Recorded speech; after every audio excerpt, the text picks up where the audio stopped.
20절입니다. 하나님 말씀은 마태복음 17장 20절입니다.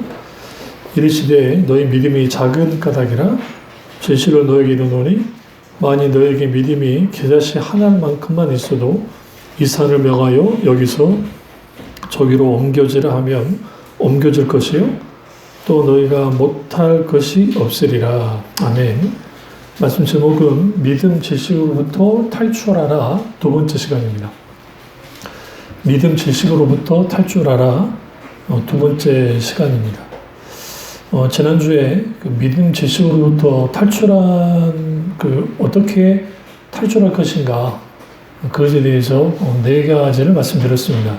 첫째는 의심으로부터 탈출을 해야 되고, 두 번째는 두려움으로부터 탈출해야 되고, 세 번째는 근심으로부터 탈출해야 되고, 네 번째는 마음을 지켜야 된다고 했습니다. 오늘 다섯 번째로는 내 외부의 문제를 잘 관리해야 됩니다. 사람은 자기가 얼마나 자기 자신을 관리하냐에 따라서 그 사람이 달라집니다. 특별히 건강관리에 힘쓰는 사람들은 그 건강에 아주 유의하기 때문에 특별히 외부의 어떤 사고라든지 아니면 잘못된 어떤 것 때문에 병이 들 수는 있지만 그래도 관리하는 사람들이 대부분 이제 건강합니다. 또 외부의 관리도 필요합니다. 왜 그러냐면 지금 코로나 시국에 많은 사람들이 아주 힘듭니다. 어저께 세계는 지금이라고 하는 그 KBS 프로그램이 있는데 뉴스 프로그램 비슷한 건데요. 지금 멕시코에서 가정폭력이 아주 성행을 하는데 그 여자들 때려 죽이는 거예요. 이게 너무 심할 정도고 또 집에서만이 아니라 길거리에서도 때려 죽이고 심지어는 여자아이를 때려서 죽이는 그러한 일들이 막 벌어집니다. 사회현상인데요. 멕시코가 아주 치안이 불안합니다. 그리고 이제 경제적으로 좋지도 않고 여러 상황이 그러니까 폭력을 이제 행하면서 이제 그런 일들이 벌어지죠.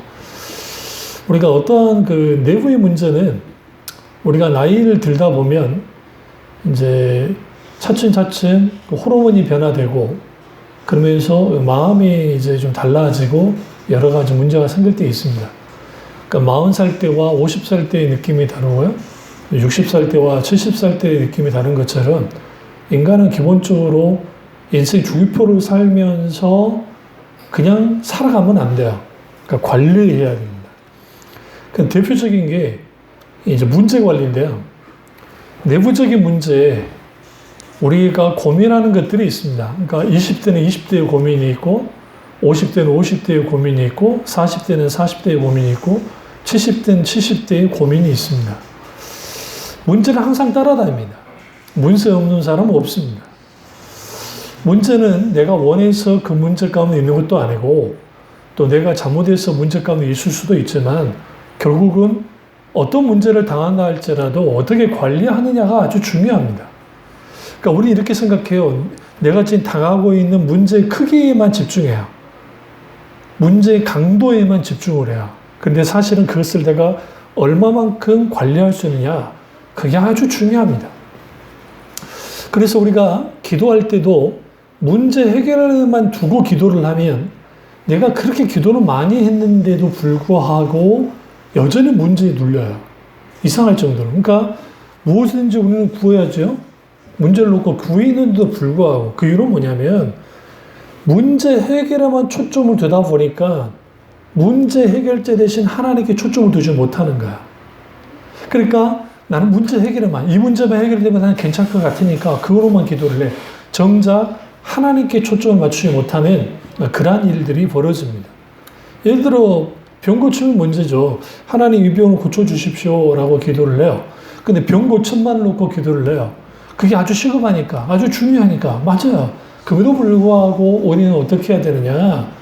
문제 해결자, 치유자 대신 하나님 그분에게 초점을 맞춰야 돼요. 이게 내외적인 문제 관리입니다. 그러니까 내부적인 문제이든 외부적인 문제이든 관리하려면 우리의 초점이 하나님께 둬야 돼요.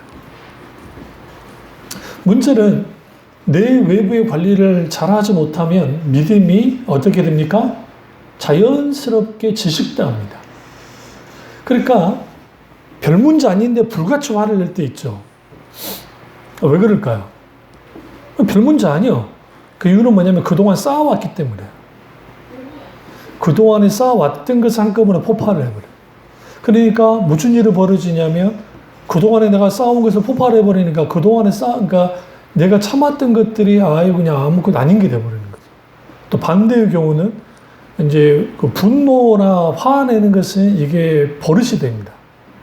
그러니까 한번 화를 막 내면 이게 자주 내잖아요. 그럼 이게 되게 딱 버릇이 돼가지고 별일 아닌데도 막 그렇게 그래요. 여기도 이제 길 내려가다 보면 또 아줌마가 막 삿대질하면서 막 사람들은 막 퍼부어요. 그럼 누가 뭐 잘못한 게 없는데 이제 그래. 왜 그런가 보면 이 사람이 여기에 울분이 많은 거예요. 울분이 많으니까 막 퍼부으면서 막 그렇게 합니다.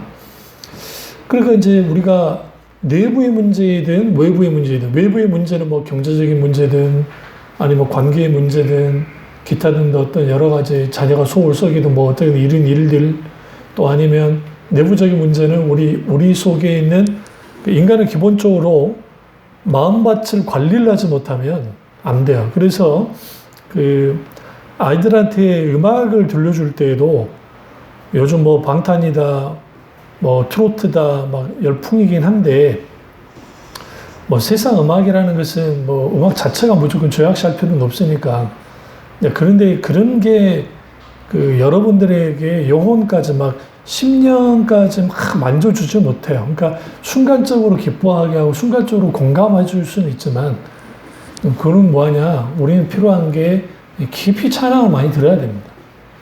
그래서 그 가요는 육신을 기쁘게 하고 클래식은 이제 굳이 표현하면 정신을 기쁘게 해요. 그러니까 정신을 안정시키고 그래요.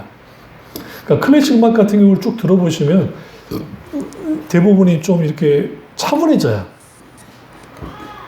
대부분이. 그러나 찬양은 영혼을 일으킵니다. 그래서 이제 주로 듣는 찬양 가운데 하나가 이제 히브리어 찬양도 많이 듣고 또 기타 등등 그 일반 그 찬양을 듣긴 하는데 쭉 듣다 보면 또 때로는 그 영혼이 이제 깊이 만져질 때 있어요. 그러니까 그 내부적인 갈등, 그러니까 외부적인 어떤 그 나를 누르는 것들이 있잖아요. 그러니까 현실, 그러니까 지금 코로나라는 현실, 또 내 인생에 살아가는 현실, 내가 또 서서히 나이 들어가는 여러 현실들, 또 직장 뭐 예를 들어 다시 이제 젊은 친구들은 취업과 아니면 또 진학과 여러 가지 현실, 각기 인생 가운데 다 현실의 문제들을 갖고 있고 그 문제들이 나를 이렇게 눌렀을 때에 어떻게 할 것인가. 그랬을 경우에는 결국은 이 사람들은 빨리 벗어나고 싶어요. 그러니까 그 물에 빠졌을 때 왜 사람들이 대부분 익사해 죽냐면 급해요. 급할 수밖에 없는 게 숨이 안 쉬어지니까. 그래서 호적거리다가 힘 빠져서 죽어요. 사실 그냥 힘 빼고 탁 있어버리면 떠요. 안 뜰 것 같죠? 우리 생각에 안 뜰 것 같은데 떠요. 물론 이제 물을 마시기도 하니까 막 더 힘들긴 하는데 마찬가지예요. 문제 앞에서 믿음이 질식되는 이유는 빨리 해결하고 싶어서 그래요. 빨리 해결하고 싶은 거예요. 빨리 해결돼야 내가 숨 쉴 수 있을 것 같으니까. 근데 하나님은 우리를 그렇게 다루지 않아요. 성경에 보면 하나님은 한 번도 급한 적이 없어요. 하나님의 사람들만 급했지. 그러니까 아브람도 그렇고 모세도 그랬고 다윗도 그랬어요. 그럼 볼까요, 아브람? 아브람 자녀의 문제 급하잖아요. 75세에 하나님 부름 받았고 나이는 들어가는데 이제는 사라는 경수가 끊어졌고 더 이상 아이를 낳을 수 없는 그런 몸이 돼버렸는데 얼마나 급해요. 급하니까 무슨 일을 벌였죠? 하가를 취해서 애를 낳은 거예요, 이스마엘을. 근데 하나님이 기뻐하지 않았어요. 여기서 우리는 뭘 알 수 있냐면 모든 인간은 문제 앞에 늘 놓여 있어요. 그러니까 문제를 달고 살아요. 그런데 신앙의 방향이 문제 해결에만 가잖아요, 계속. 문제 해결에만 가면 우리는 그 사건과 문제만 따라가요. 하나님은 그러기를 원치 않아요. 그러니까 하나님은 그렇기 때문에 우리에게 뭘 가르치냐면 문제를 우리 모든 저를 비롯해 모든 인간 이 문제가 빨리 해결이 되면 나는 숨 쉴 수 있어요 라고 하면 하나님은 그 문제 가운데에서 너는 나로 인해서 숨을 쉬어야 돼. 너는 나를 의지하는 법을 배워야 돼. 너는 나를 신뢰하는 법을 배워야 돼. 너는 나만 바라봐야 돼. 라는 것들을 주님이 충분히 다뤄요. 그러니까 적극적 사고방식이나 소위 말하는 번용주의나 신번용주의나 은사주의자들 말하듯이 도깨비 방망으로 하나님 앞에 열심히 기도하고 탁 하면 문제 해결되는 식으로 하나님이 역사하지 않아요. 물론 하나님이 특별하게 그렇게 역사하실 때가 있긴 있어요. 없다는 거는 없진 않아요. 그런데 불구하고 하나님은 그런 식으로 하지 않아요. 뭐냐면 우리가 문제 앞에 있을 때 하나님이 우리에게 요구하는 게 뭐냐? 다른 게 아니라 우리 믿음을 요구해요. 믿음이 어디 있는 거야. 그러니까 오늘 지난주에도 말씀했지만 귀신 들린 아이를 고치러 왔던 아버지가 제자들이 못 고치는 걸 보고 이 일이 벌어진 거야. 그래서 예수님이 너는 겨자씨만한 믿음도 없어? 겨자씨만한 믿음만 있으면 저 산을 들어 저 바다에 던질 거야. 그러면 여기서 보세요. 그 산이 뭘까요? 그 산은 뭐냐면 불에도 넘어지고 물에도 넘어진 그 아이의 상태예요, 사실은.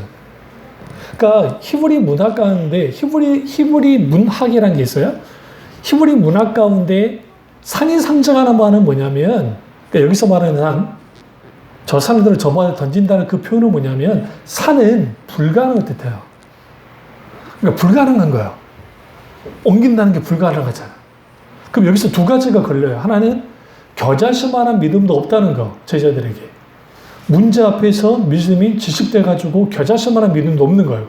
예수님 평가할 때. 두 번째는 산이에요.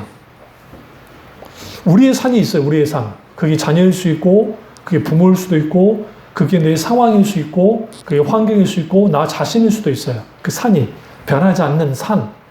정말 도대체 바뀌어지지 않는 산. 그런 산들을 다 갖고 있다는 거예요. 근데 그 산 앞에 딱 섰을 때에 하나님이 요구하는 게 뭐냐면 우리에게 뭐를 요구해요? 하나님을 기다리고 하나님을 찾고 하나님을 신뢰하고 하나님과 함께하는 법을 배우기를 원해요. 그래야 만져지니까. 그런데 저도 그렇고 여러분도 그렇고 빨리 해결하고 싶어요. 그러니까 안 나가던 새벽기도 나가고 안 하던 철학기도 나가고 심지어는 금식기도까지 해가면서 하나님이 해결해달라고 합니다. 그거 나쁜 거 아니에요. 그게 아주 좋은 거예요. 그렇게 하셔야 돼요. 왜냐하면 급박할 때 기도원에 올라가서 기도하는 게 뭐가 잘못됐어요? 올라가서 기도하세요. 근데 여기에서 중요한 게 있어요. 대부분 많이 경험하는 게 문제가 많아가지고 올라갔다가 기도를 하는데 그 기도 가운데 하나님 방향을 틀어요. 우리 경륜이가 태어나기 전에 다운 증후군이나 일 수 있다고 의사가 막 했을 때 그 기다리는 기간 속에서 갈매산 기도를 올라간 적이 있어요. 같이 가서 이제 거기서 예배를 드리고 안양이 있거든요. 가까워요. 지하철 타고 가도 걸어서 들어갈 수 있으니까. 이제 저도 기도를 하는 거죠. 하나님, 다운 증후군이 아니기를 원합니다라고 저도 이제 하나님 손을 구하는 거지. 부모 심정 가운데 하나님 안에게 주십시오. 기도를 하는데 하나님 방향을 바꾸는 거야. 어떻게? 하나님 그분을 신뢰하고 하나님 그분이 어떻게 역사하실지에 대해서 기대감을 갖게 하고 그래서 하나님이 평안을 주시면서 했던 말이 아니라는 거지. 아들아 왜 두려워하니? 아니야. 걱정하지 마. 내가 하고 있어. 응? 의사가 하는 말이 나와봐야 한다는 식으로 그랬다. 그때 비슷한 시기에 아무개 교회, 큰 교회에서 거기를 가서 예배를 드리는데 거기에서 다운 증후군이라고 의사가 판명을 했는데 그 교회에서 세운 신문사 구독이라고 하나님 앞 100만 원 평생 구독권을 구입해서 기도하고 했더니 정상적인 아이가 낫다고. 그러니까 여러분들도 그런 하나님의 기적을 맛보시기를 주님으로 축원합니다. 그러니까 사람들이 아멘. 그러니까 마음이 동해서 왔어요. 제가 말씀드렸죠. 그러니까 제가 아니라 그랬어요. 그런 하나님 아니고 제가 아주 분개했어요. 그런 식의 하나님이 어디 있어요? 그러니까 소위 말하는 문제 앞에 있는 사람들을, 그러니까 문제 있는 사람들을, 여러 사람들 문제 있을 거잖아요. 그 문제 있는 사람들을 어떤 적당한 솜사탕을 던져주고 그걸 통해서 하나님 이렇게 하신다. 그러니까 문제를 이렇게 하신다. 그러니까 이제 한국 교회의 그 믿음이 질식됐던 가장 근본적 이유가 뭐냐면 믿음은 그런 식으로 반응하지 않아요.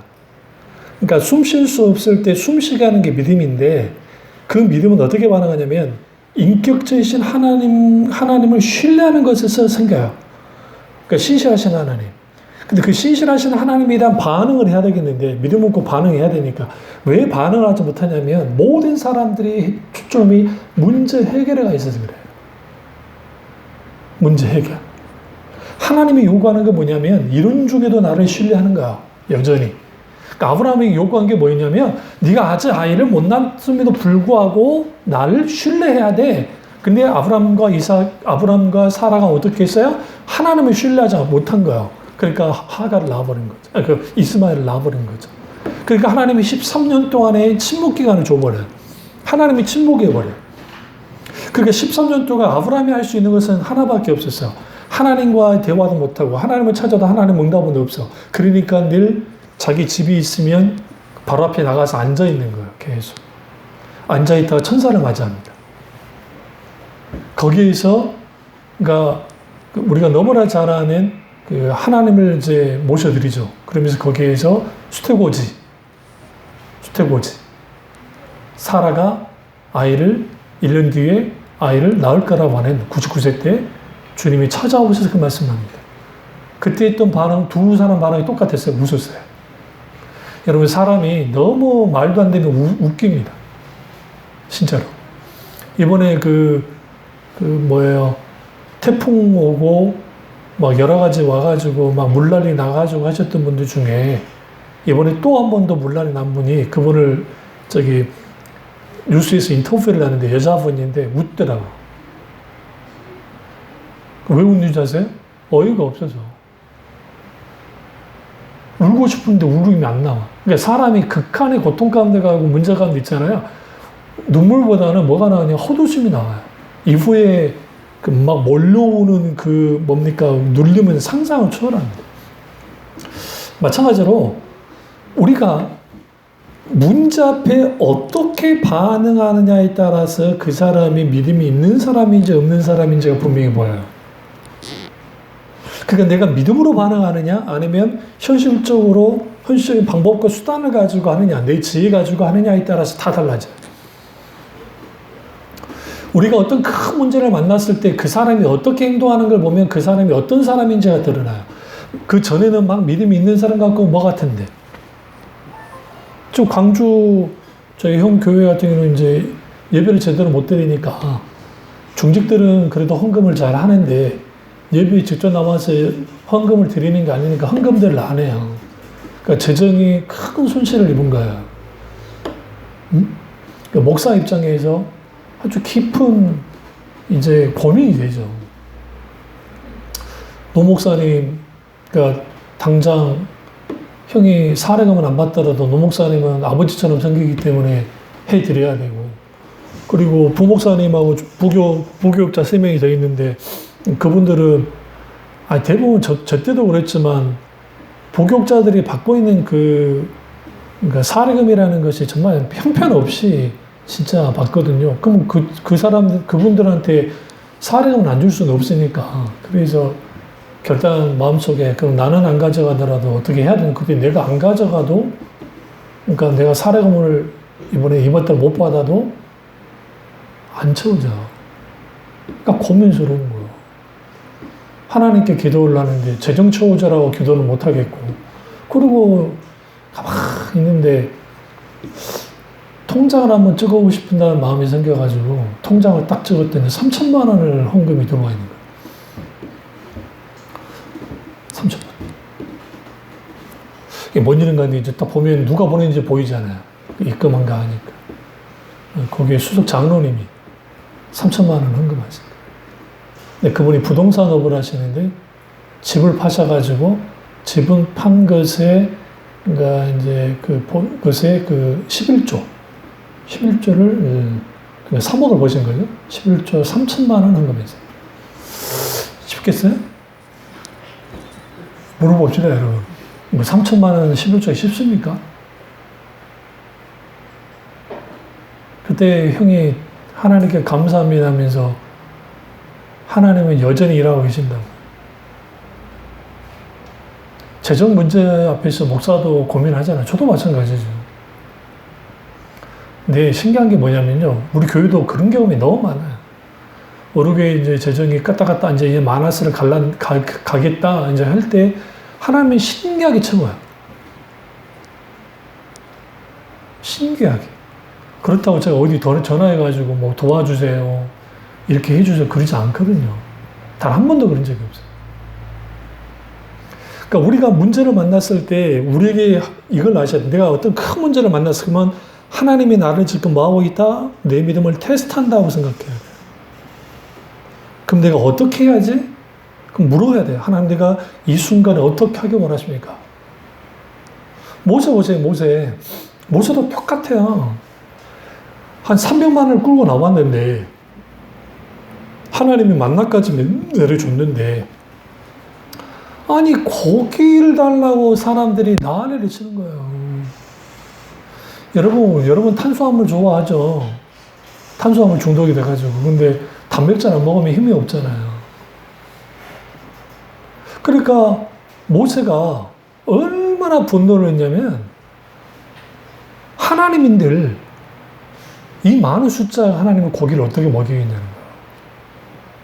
하면서 분노를 냈습니다. 그러니까 문제 앞에서 뭐 했어요? 현실적인 문제 앞에서 다 무너진 거예요. 이제 그 자리에는 하나님도 없고 뭐도 없어. 모세 입장에서는. 이 지긋지긋한 이 종자들이 말도 안 되는 것을 요구하고 모세한테 트집을 잡고 하나님을 어떻게 또 하나님께 어떻게 불평불만하고 할 것인가 그것에 대한 막 하니까 갑자기 하나님이 모세에게 더 화를 내시는 거예요. 분노하시면서. 나 여호와의 손이 짧아졌니? 내가 언제부터 손이 짧아졌어? 하면서 주님이 막 책망하잖아요. 그 믿음의 사람 모세도 그 문제 앞에 믿음이 지식될 때가 있어요. 그러니까 우리가 아셔야 돼요. 아무리 내가 믿음의 역사를 이뤘다 할지라도 그게 늘 유지되는 게 아니에요. 지난주 말씀드렸죠? 어제의 믿음은 어제의 믿음이 요구되고 오늘의 믿음은 오늘의 믿음이 요구되고 내일의 믿음은 내일의 믿음이 요구돼요. 그러자 하나님이 어떻게 하신 줄 아세요? 동풍을 불게 하셔가지고 막 불게 해줬어요. 갑자기 바람을 이렇게 해가지고. 지금의 키프러스, 사프러스라고 하죠. 터키하고 그리스 중간에 있는 섬 아시죠? 키프러스라는 섬이 있어요. 거기가 주로 메추라기가 서식이 많이 해요. 그쪽에. 근데 그걸 하나님이 바람으로 수백 킬로 되는 걸 끌고 온 거예요. 이스라엘은 메추라기가 없어요. 그 지역에. 그걸 강조로 주님이 바람으로 그냥 확 끌고 와버렸다. 그걸 쏟아낸 거예요. 시나이 반도쪽.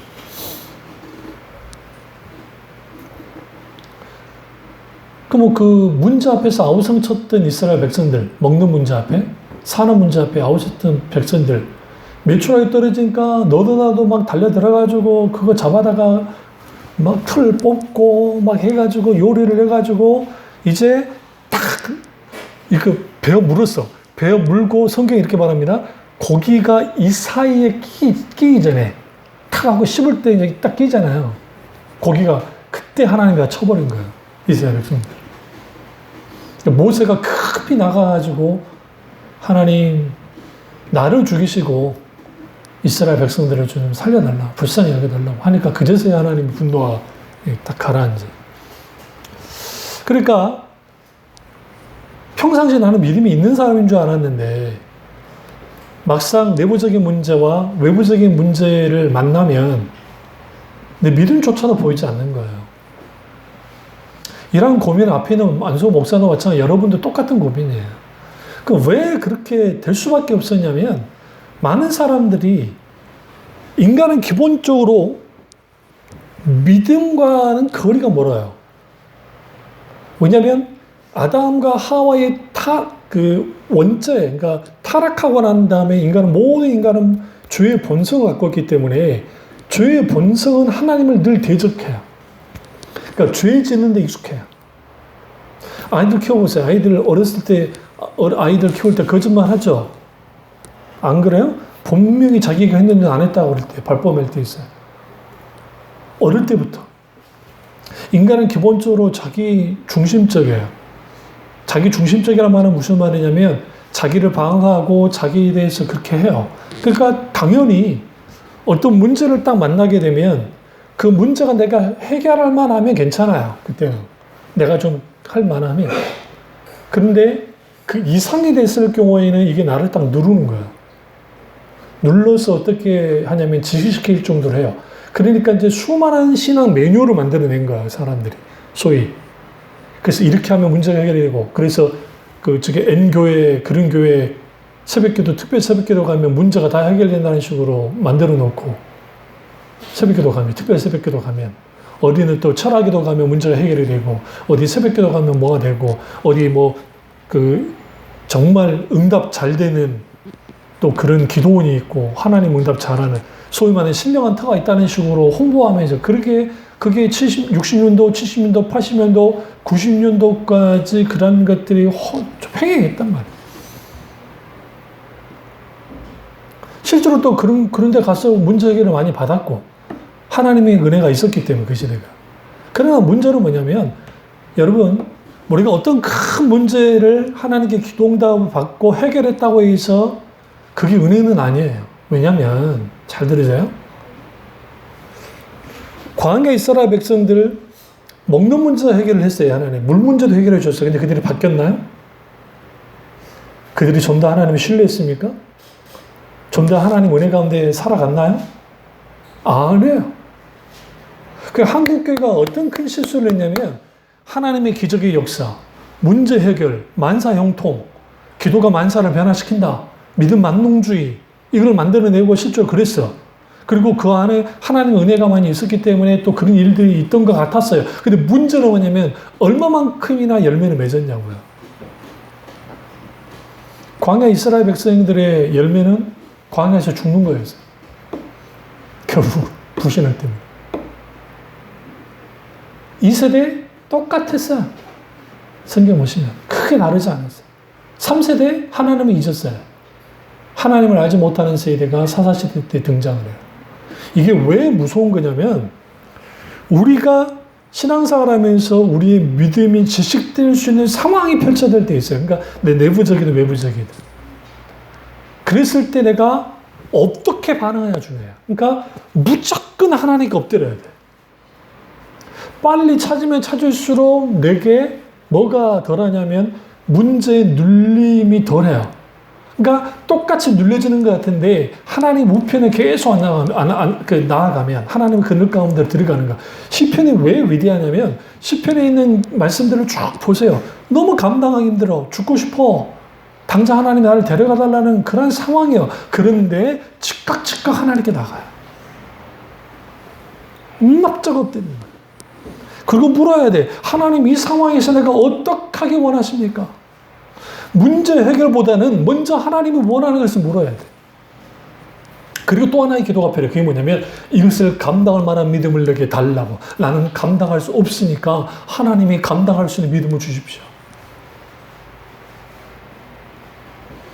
그래서 문제와 고난은 믿음의 시금석 역할을 해요. 시금석이 뭡니까?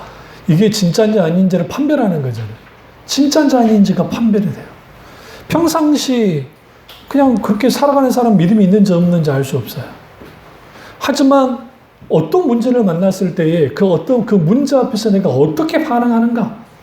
그 사람의 믿음이 그대로 적나라하게 드러나요. 그래서 돈 문제, 건강 문제, 또 관계 문제, 상실의 문제와 같은 것들이 벌어질 때에 주님이 깨어 기도하라 했죠. 근데 사도 바울이 뭐라고 합니까? 정신을 차리고 깨어 기도하라. 사도 베드로도 똑같이 말해요. 여기서 정신을 차리고가 굉장히 중요해요. 정신 차려. 군대에서 얼차려란 말이 있어요. 얼차려. 좋은 말이 아니에요. 얼차려는 이제 우리한테 막 힘들게 하고 막 그런 게 얼차려인데, 그래서 거기서 말하는 얼이라는 게 뭐냐면 정신이에요. 정신 차려를 얼차려 준다 그랬어요. 그래서 뭐 원산 폭격부터 시작해서 한강철교 아세요? 그 한강철교가 뭐냐면 그 군인들을 이렇게 내용반에서 이렇게 쭉 엎드려게 이렇게 그 엎드려 받치 이렇게 하다가 다 이제 눌러요. 그냥 쫙 뻗게 만들어. 그러면 위에서부터 이렇게 굴른 거예요. 같이 굴러가요. 갈수록 늘어나겠죠. 그러면서 거기서 아우성이래요.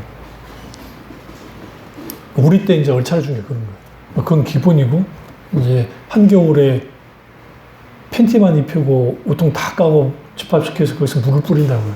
영하 17도, 뭐 영하 15도 안에 물을 뿌려. 그러면 그 물을 탁 들어오면 이게 살을 그냥 예리한 칼로 살을 갖다 탁 찌르는. 슬리퍼 신고 나가가지고. 태권도 할 때는 맨발 있죠? 영하 15, 뭐 눈 와가지고 있는데 맨발로 연명장 막 돌게 해가지고 거기서 도복 하나 걸쳐 입고 막 하게 하는. 그러니까 우리 부대에서 타령을 하지. 막 타령하고 막 난리가 난 거지. 그게 그 시대의 얼차려예요. 미친 거죠. 요즘 시대 친구들한테 그랬으면 다 그냥 저기 그 뭐야 나 군생 안 할래요. 그럴 거야. 우리 선배들은 더 했고, 우리 선배는 더 했고, 우리가 마지막 세대예요. 그거 당하는 마지막 세대. 거의. 후배는 어때는 모르지. 그러면 정신을 차린다는 게 뭘까요? 흐트러졌던 정신을 하나님께 집중하는 거예요. 집중하는 거예요. 그러니까 하나님께 집중해야 돼요. 왜 예수님 말세에 근신하여 깨어 기도하라냐. 이 근신한 표현이 정신차려와 연장선상에 있어요. 왜 우리가 믿음이 지식되는 상황에 어떤 문제 가운데 잘 이렇게 일어나느냐? 문제가 컸을까 아니에요. 내가 지금 감당할 믿음이 없는 거예요. 왜? 겨자씨 만한 믿음도 없는 거예요. 왜? 믿음 관리한 적도 없고, 응? 의심이라든지 두려움이라든지 지난주에 소개했던 마음이라든지 이걸 관리한 적이 없거든. 그냥 그대로 왔다가 문제를 딱 만나니까 거기에서 다 무너져 버린 거예요. 그러니까 믿음이 질식돼 버렸어요. 그러면 이제 으쌰으쌰하는 교회들, 그러니까 소위 본용주의나 믿음 믿음 맞는 강조하는 분위기 속에는 자기가 믿음 없다는 걸 드러낼 수가 없어요. 그러니까 속으로 끙끙 앓는 거예요. 왜? 그런 말을 조금이라도 했다면 믿음이 없어서 그런다고. 저주받을 말이라고. 그래버리니까. 그래서 우리는 정신을 차리고 하나님을 찾아야 돼요. 그래야 우리는 뭐 할 수 있느냐. 이제 우리 내 외부의 문제를 잘 관리할 수 있습니다. 여섯 번째는 믿음을 점검하는 삶을 살아야 됩니다. 점검하셔야 돼요. 그 성령의 열매 중에 사랑이랑 화평, 인내자비, 양성, 온절제, 충성이라는 게 있어요. 근데 여기서 중요한 게 절제예요. 다음에 이제 성령 9가지 열매는 이게 그냥 따로 가는 게 아니고 이게 연결되어 있어요. 크게 4가지로 연결이 되어 있는데 외부적인 모여지는 열매, 내면적으로 맺히는 열매가 있어요. 그런데 그 대표적인 게 절제예요. 이 절제는 영어로는 컨트롤이에요. 컨트롤할 수 있어야 돼요. 그러니까 그럼 컨트롤 하려면 어떻게 컨트롤할 수 있어요? 점검해야죠. 이번 주 우리 아들이 아주 힘들었대요. 북한에서 막 비행기가 계속 뜨고 그래가지고 그걸 계속 하느라고 막 굉장히 힘들었대요. 근데 새벽에도 튀어나가서 막 해야 되고 하니까. 근데 그 왜 그렇게 하신 줄 아세요? 그런 기계들 막 그거 다 점검해요. 계속. 그거 안 하면 유사시 됐을 때 무슨 일이 벌어져요? 정말 적기가 왔을 때 하지 못하기 때문에 그게 아주 고단해요. 그러니까 평상시에는 그게 불필요해 보여요. 왜? 아직 뭐 온 건 아니잖아요. 근데 그게 안 돼 있으면 안 돼요. 그러니까 연평도 포로기 했을 때 그 K9 자주포 딱 2대만 괜찮아 나머지는 고장 났었다며요. 포격할 줄 모르고 사격도 하고 했는데 그게. 근데 K9 자주포가 너무너무 좋은 거예요. 우리나라 그게. 그러니까 일반 포와 달라서 쏠 때 여러 대가 쏘듯이 쏠 수 있는 포가 그래서 북한 쪽을 아주 치명타를 입혔어요. 2대가. 근데 이제 이후에 그거 문책을 할 때 아주 크게 문책을 했어요. 그게 있을 수 있냐, 그게 어떻게. 그때 해병대 전사 한 명 하고 그 피탄 됐어도 정말 그 상병 대단했죠. 같이 맞붙어서 싸웠던 그 군인들 정말 박수 쳐줘야죠. 근데 거기에서 점검하는 거죠. 군인이 일반적인 무기도 점검하고 기타 많은 걸 점검해야 군사력을 유지하는 것처럼 체력도 마찬가지고 영적으로도 마찬가지입니다. 우리는 살면서 점검해야 돼요. 그럼 여러분 외출할 때 뭐부터 점검하세요? 불 껐나 안 껐나? 문 잘 잠갔나 안 잠갔나? 어쨌든 들어왔다 나갈 때 있죠. 가스 안 잠근 것 같은데. 안 그래요? 그럴 때 있잖아요. 그리고 그 불 내가 껐나 안 껐나? 콘센트에서 내가 이걸 뺐나 안 뺐나? 왜? 우리는 그걸 왜 생각하냐면 내가 혹시라도 잘못하면 이게 불이 날 수도 있고 그럴 수 있으니까 우리는 점검해요. 문나수도 마찬가지고. 그런데 믿음은 점검 안 해요. 너무나 많은 사람들이. 그냥 될 대로 되라 그러는 거예요. 고린도 교회를 향해서 사도 바울은 뭐랍니까? 너희가 믿음이 있는지 스스로 점검을 하잖아요. 내가 정말 믿음이 있는지 없는지 점검해야 돼요. 나는 믿음이 있어. 이런 사람이 있고, 어떤 사람은 적당한 믿음을 갖고 있어. 라는 사람이 있고, 어떤 사람은 믿음이 없어. 라고 생각하는 사람도 있을 겁니다. 문제는 내가 믿음이 있는지 없는지에 대한 점검이 왜 필수냐면, 믿음은 인간의 본성과 반대이기 때문에요. 그러니까 지속적으로 믿음은 계속적으로 뭐 해야 되냐면, 디시플레인. 경건의 연습 속에서 계속적으로 뭐 해야 되냐면 만져져야 돼요. 그냥 놔두면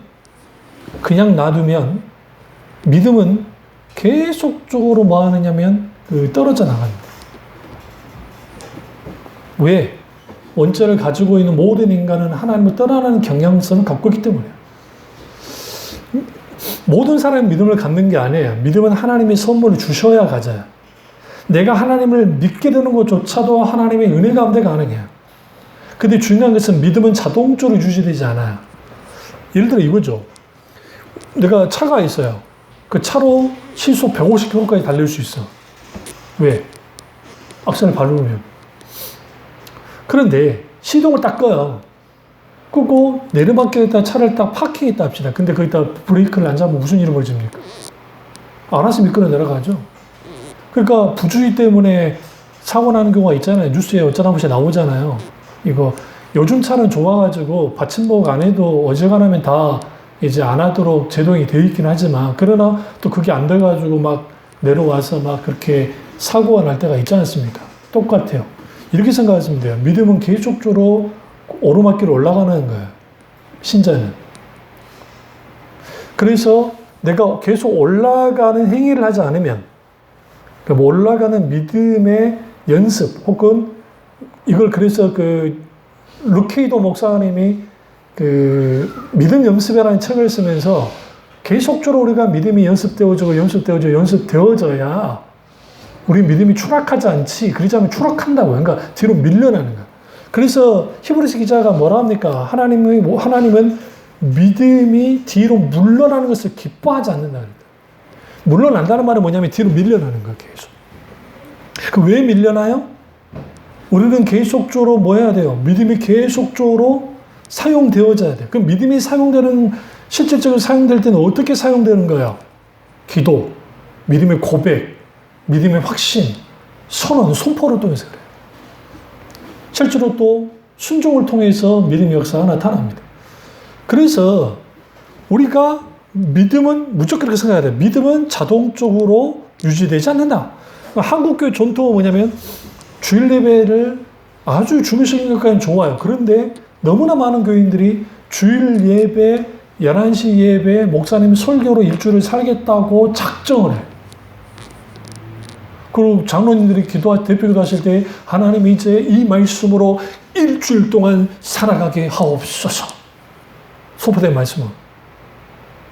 그런 기도 많이 들어보셨죠? 선생님.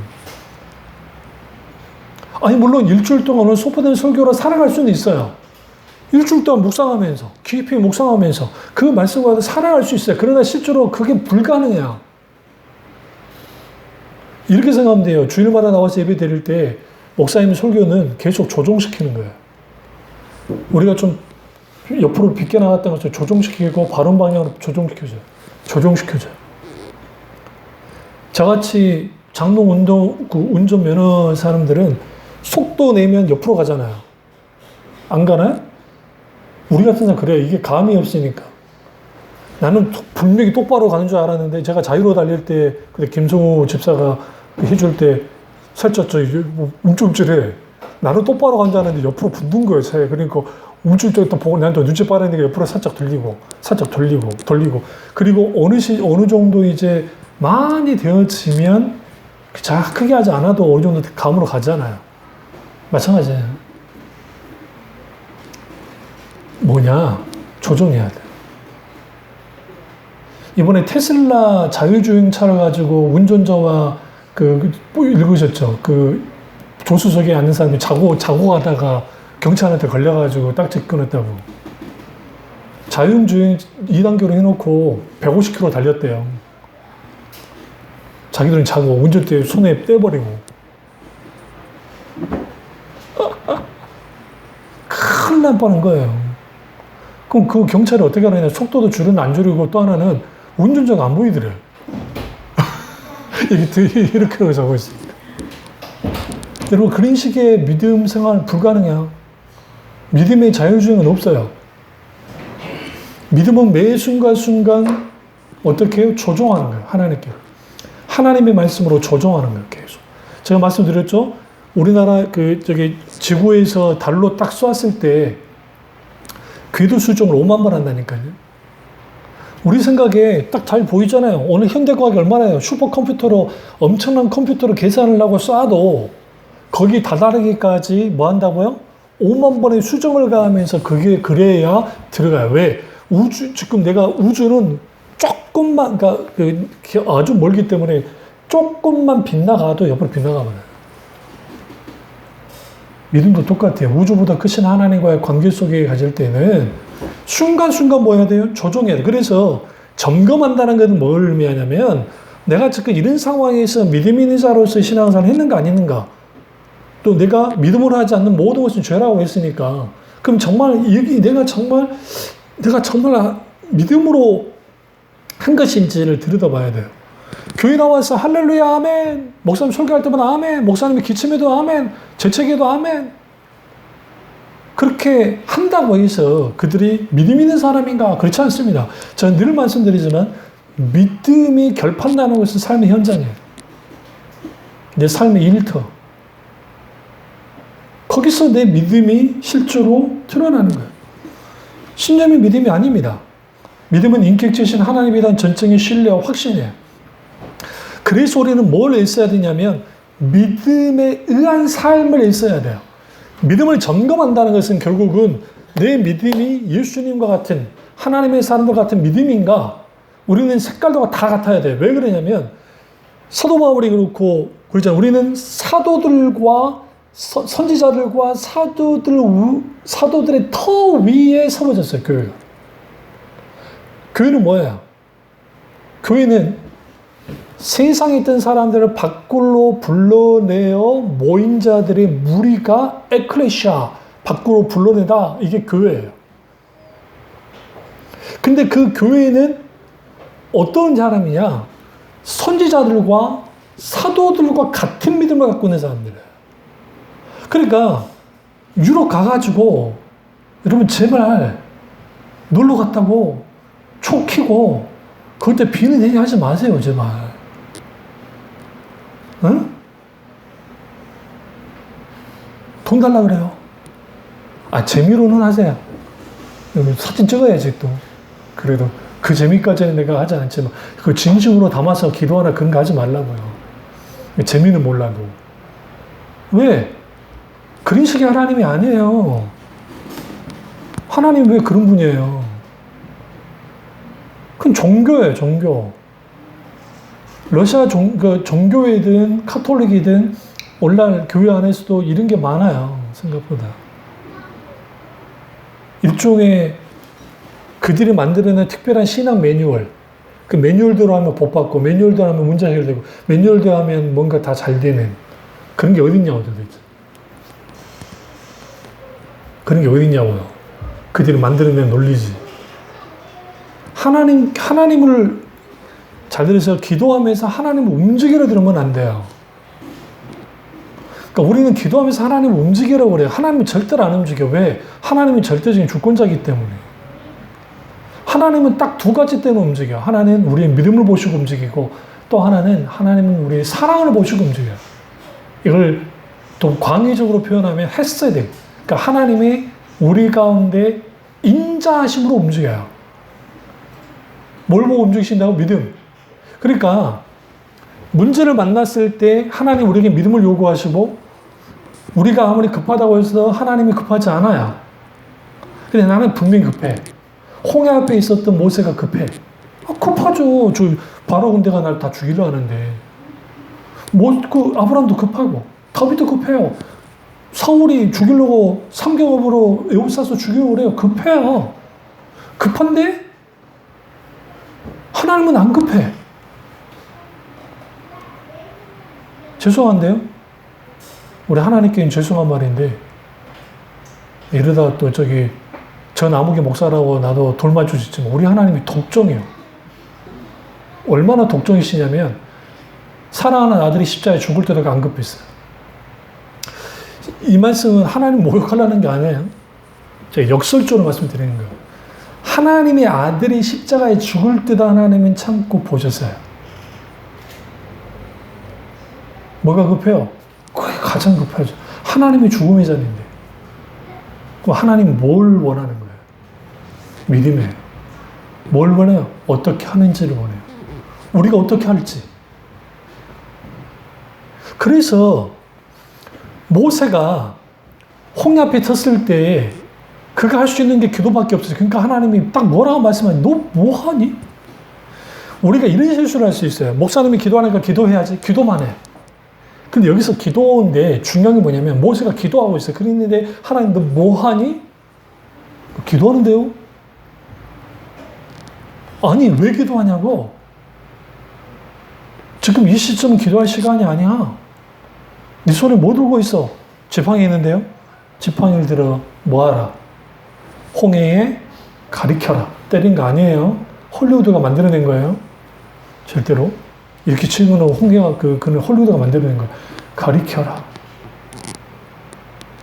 그러면 하나님이 기도를 거부한 건 그거 아니고 모세가 뭘 놓고 기도했었냐면 이 상황에서 빨리 벗어나게 해다 빨리 하나님이 구원해달라고 기도했을지 몰라요. 누구와 똑같이 광야 이스라엘 백성들 이제 광야 들어가기 직전에 그들처럼 모세가 지금 붙들 게 없으니까 그러고 있는 건가 하나님이 정신 차려라는 거예요. 지금은 뭐 할 때다? 네 믿음을 보일 때다. 그 믿음을 보이는 게 뭐예요? 지팡이 하나 하는 거예요. 이게 별거 아니라 생각하죠. 하나님 우리에게 요구하는 게 지팡이를 어떻게 가리키는 믿음을 요구해요. 하나님은 큰 거 요구하는 게 아니에요. 그게 겨자씨만한 믿음이에요. 모세가 가리키지 않았으면 홍해는 안 갈라졌어요.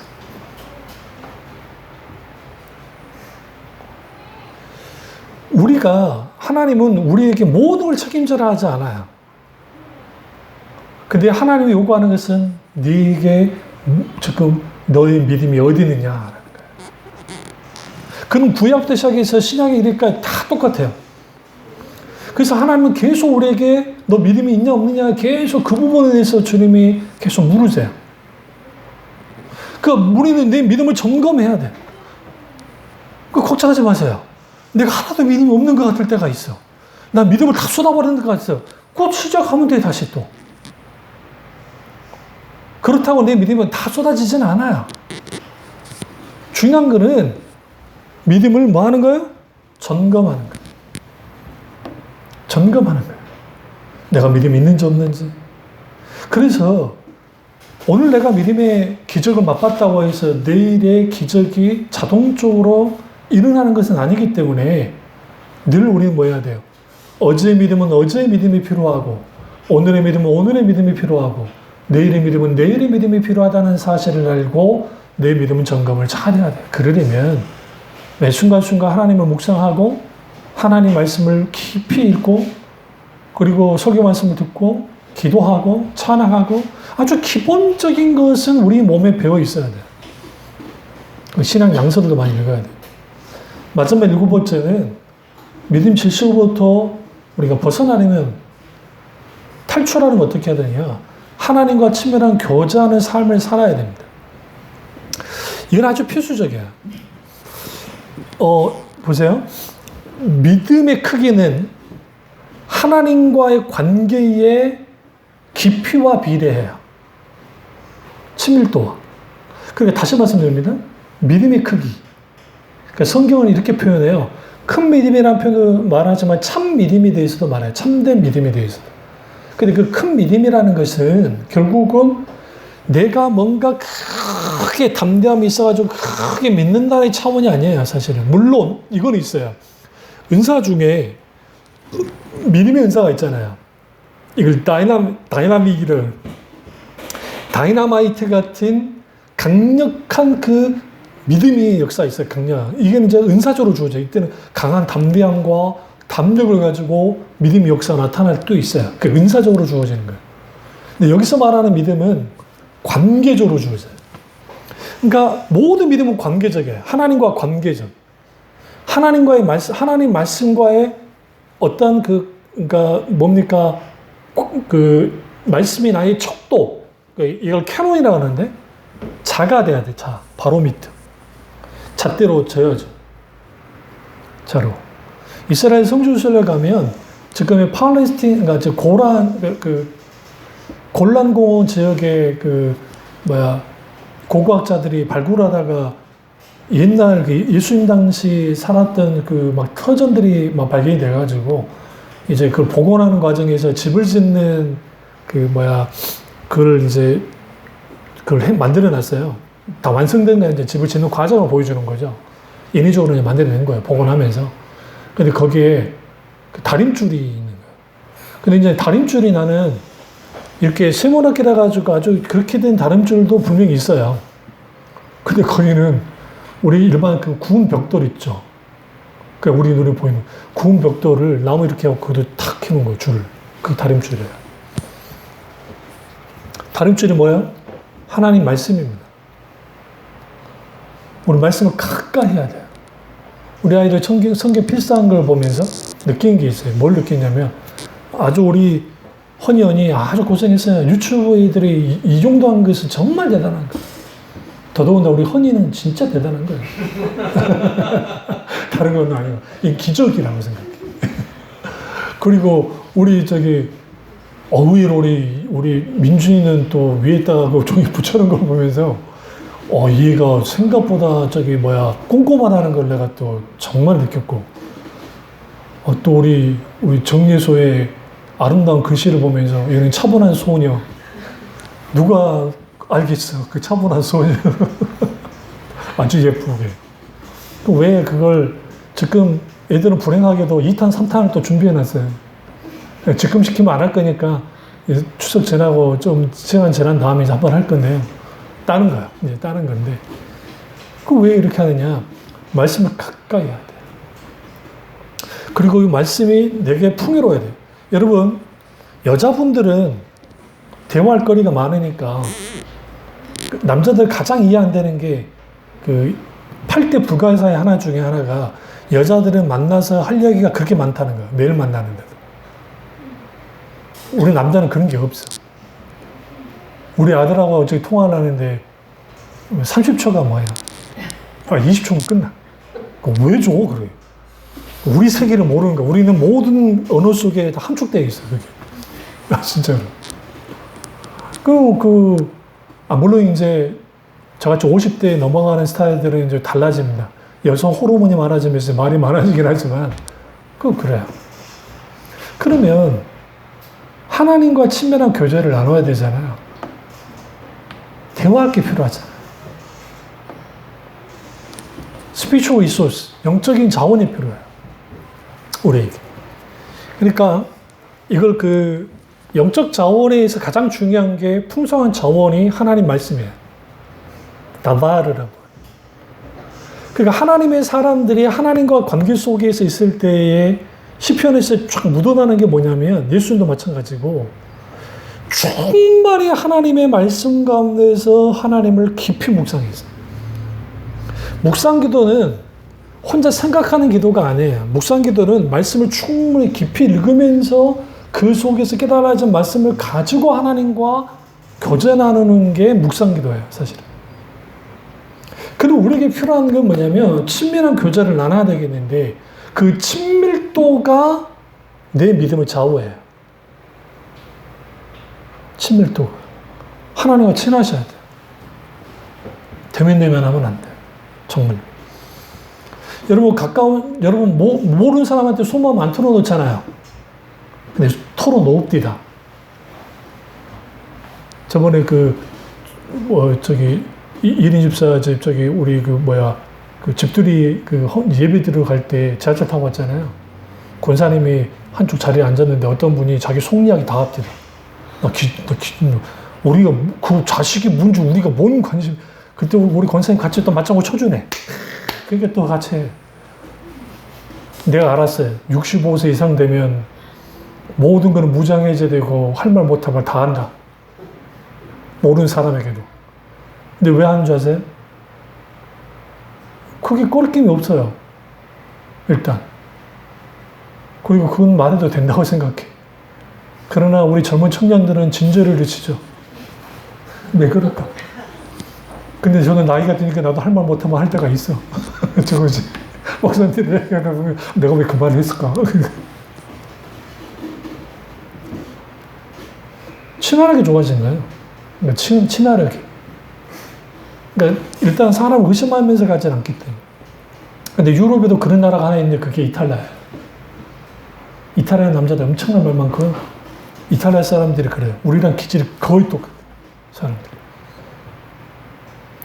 근데 하나님과의 관계 속에서 내 속마음을 드러내질 않아. 그러면 안 돼요.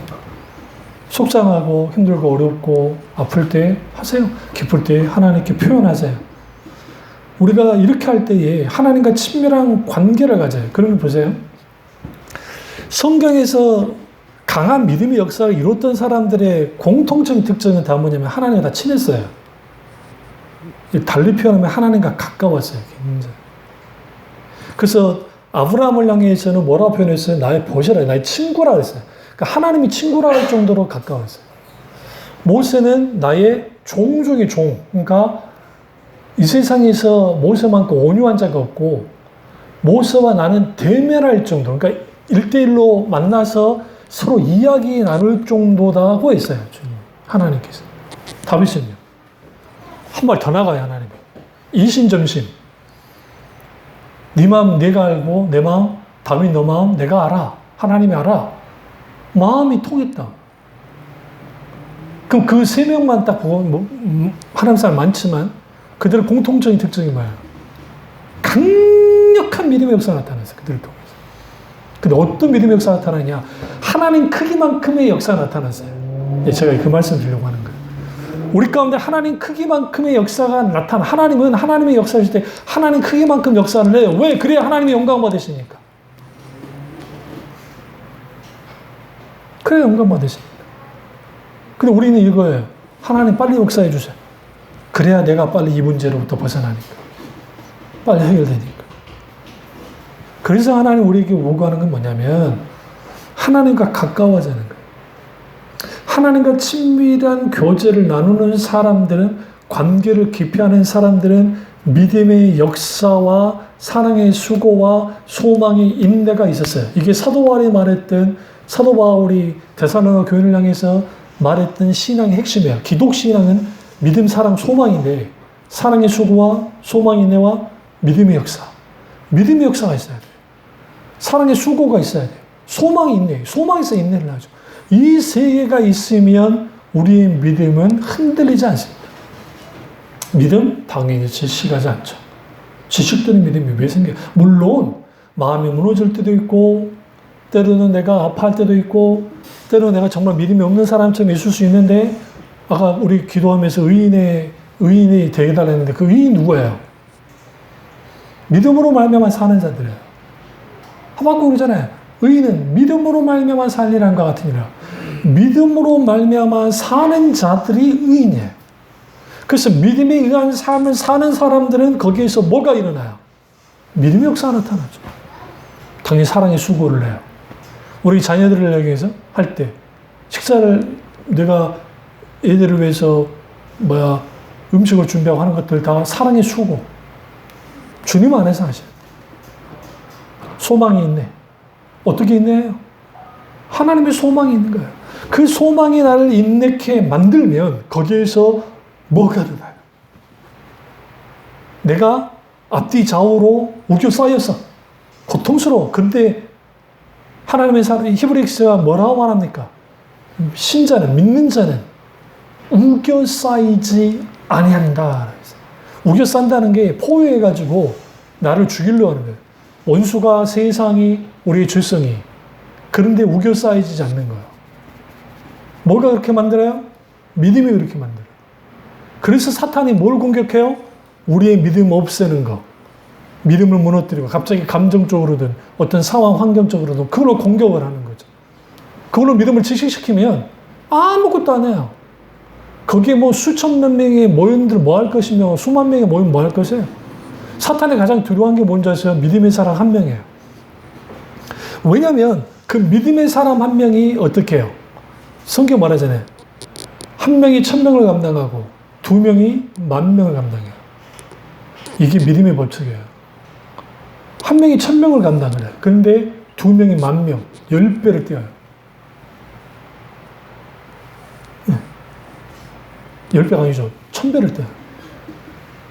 그러니까 이 어마어마한 하나님의 역사가 왜 이렇게 나타날 수밖에 없냐면, 그래서 하나님이 뭘 찾아요? 믿는 자가 있는지 보려 하신다잖아요. 하나님을 찾는 자, 하나님과 친밀한 교제를 나누는 자를 찾으세요. 예배하면서. 그들과 함께 하시고, 그들을 통해서 하나님의 뜻을 이루시고, 그들을 통해서 하나님 하고자 하는 일들을 합니다. 이 놀라운 은혜가 저와 여러분 있기를 주님으로 축원합니다. 기도하겠습니다. 기도하실 때 이 말씀이 나의 말씀이죠.